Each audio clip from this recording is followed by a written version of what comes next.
Hi friends, welcome to VividTech. நீங்கள் உங்கள் mobile use பண்ணாத சமயத்திலே டேட்டா கன்சியூம் ஆகுதா? அதாவது நீங்கள் டேட்டா ஆன் பண்ணி வச்சு இன்டர்நெட் யூஸ் பண்ணுவீங்க. அந்த டைம் நம்ம மொபைல் டேட்டா கன்சியூம் ஆகும். அது ஓகே. சம்டைம்ஸ் நீங்கள் டேட்டா ஆன்லேயே வச்சுருப்பீங்க, ஆனால் மொபைலை யூஸ் பண்ண மாட்டீங்க. ஆனால் அந்த சமயத்துலேயும் உங்கள் மொபைல் டேட்டா கன்சியூம் ஆகி உங்கள் பேக்கேஜ் வேஸ்ட்டாக முடியறதுக்கான சான்ஸ் இருக்குது. ஸோ இந்த ப்ராப்ளம் நீங்கள் உங்கள் மொபைலில் ஃபேஸ் பண்ணிக்கிட்டு இருந்தால் கண்டிப்பாக இந்த வீடியோ பாருங்கள். ஏன்னா இந்த ஒரு ப்ராப்ளம்க்கான சொல்யூஷனை தான் இந்த வீடியோவில் பார்க்க போகிறோம். ஸோ இந்த வீடியோ மூலமாக உங்கள் மொபைல் டேட்டா நீங்கள் ரொம்பவே மிச்சம் பண்ணிக்கொள்ள முடியும். ஸோ வாங்க வீடியோக்குள்ளே போகலாம். இது தான் நம்ம சேனலுக்கு நீங்கள் ஃபஸ்ட் டைம் வந்திருப்பீங்களா இருந்தால் மறக்காமல் நம்ம சேனலை சப்ஸ்கிரைப் பண்ணிட்டு அப்படியே பார்த்துள்ள பெல் ஐக்கனையும் கிளிக் பண்ணிக்கங்க. நம்ம மொபைல் யூஸ் பண்ணாத சமயத்திலேயே நம்ம மொபைல் டேட்டா கன்சியூம் ஆகிறதுக்கான ஒரு முக்கியமான காரணம் தான் நம்ம மொபைலில் பேக்ரவுண்ட் ஆப்ஸுக்கு இந்த மொபைல் டேட்டா யூஸ் ஆகிறது.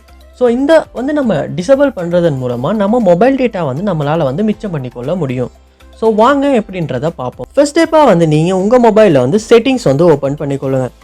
ஓப்பன் பண்ணிவிட்டு வயர்லெஸ் அண்ட் நெட்வொர்க்ஸ் அப்படின்ற ஆப்ஷனை கிளிக் பண்ணிக்கொள்ளுங்க.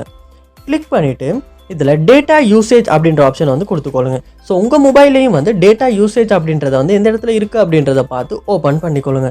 ஓப்பன் பண்ணுவோமா இருந்தால் இதில் நம்ம எந்த சிம்மில் இன்டர்நெட் யூஸ் பண்ணுறோம், எவ்வளோ யூஸ் பண்ணியிருக்கோம் அப்படின்றது இந்த இடத்துல காட்டும். அதோட data usage this month.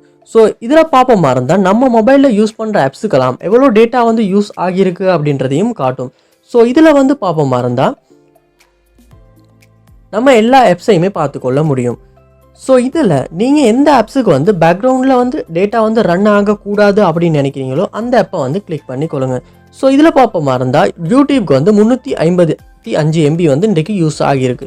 So அதை நான் கிளிக் பண்ணி கொள்கிறேன். இதில் பேக்ரவுண்ட் டேட்டா அப்படின்ற ஒரு ஆப்ஷன் ஒன்று இருக்குது. ஸோ இதை நான் நாட் அலவுட் கொடுத்து வச்சுருக்கேன். ஸோ திரும்பவும் நாட் அலவுட் கொடுக்குறேன். ஸோ இப்போ நான் யூடியூப்க்கு போவனா இருந்தால் மட்டும் தான் என்னோட மொபைலில் யூடியூப்காக டேட்டா யூஸ் ஆகும். மற்ற சமயத்தில் டேட்டா யூஸ் ஆகாது, அதாவது பேக்ரவுண்டில் ரன் ஆகாது. இதன் மூலமாக நம்ம மொபைல் டேட்டா நம்மளால் கொஞ்சம் மிச்சம் பண்ணி கொள்ள முடியும். ஸோ இப்படி நீங்கள் எந்த ஆப்ஸுக்கு மொபைல் டேட்டா பேக்ரவுண்டில் ரன் ஆகக்கூடாது அப்படின்னு நினைக்கிறீங்களோ அந்த ஆப்ஸுக்கு நாட் அலவுட் கொடுத்துக்கொள்ளுங்க. சம்டைம்ஸ் நீங்கள் வாட்ஸ்அப் இந்த மாதிரியான ஆப்புக்கு கொடுப்பீங்களா இருந்தால் நீங்கள் வாட்ஸ்அப்புக்கு போவீங்களா இருந்தால் மட்டும்தான் உங்கள் மொபைலுக்கு அதாவது வாட்ஸ்அப்புக்கு மெசேஜஸ் கால்ஸ் வரும். ஸோ அது உங்களுக்கு ஒரு சின்ன ஒரு ப்ராப்ளமாக இருக்கும். ஸோ அதுக்கெல்லாம் நாட் அலவுட் கொடுக்காதீங்க. அதாவது பேக்ரவுண்டில் ரன் ஆகிறதுக்கு கொடுத்துக்கொள்ளுங்க. மற்ற மாதிரி ஆப்ஸுக்கு எல்லாத்துக்குமே நாட் அலவுட் கொடுத்துக்கொள்ளுங்க. ஸோ இப்படி கொடுக்குறதன் மூலமாக நம்ம மொபைல் டேட்டா ரொம்பவே மிச்சம் பண்ணிக்கொள்ள முடியும். இந்த வீடியோ உங்களுக்கு ரொம்ப யூஸ்ஃபுல்லாக இருக்கும்னு நினைக்கிறேன். ஸோ இந்த வீடியோ லைக் பண்ணிட்டு அப்படியே உங்கள் ஃப்ரெண்ட்ஸுக்கும் ஷேர் பண்ணிக்கங்க. இது போல் நிறைய வீடியோ பார்க்கணுன்னா மறக்காம நம்ம சேனலை சப்ஸ்கிரைப் பண்ணிட்டு அப்படியே பார்த்துள்ள பெல் ஐக்கனையும் கிளிக் பண்ணிக்கங்க. தேங்க்யூ.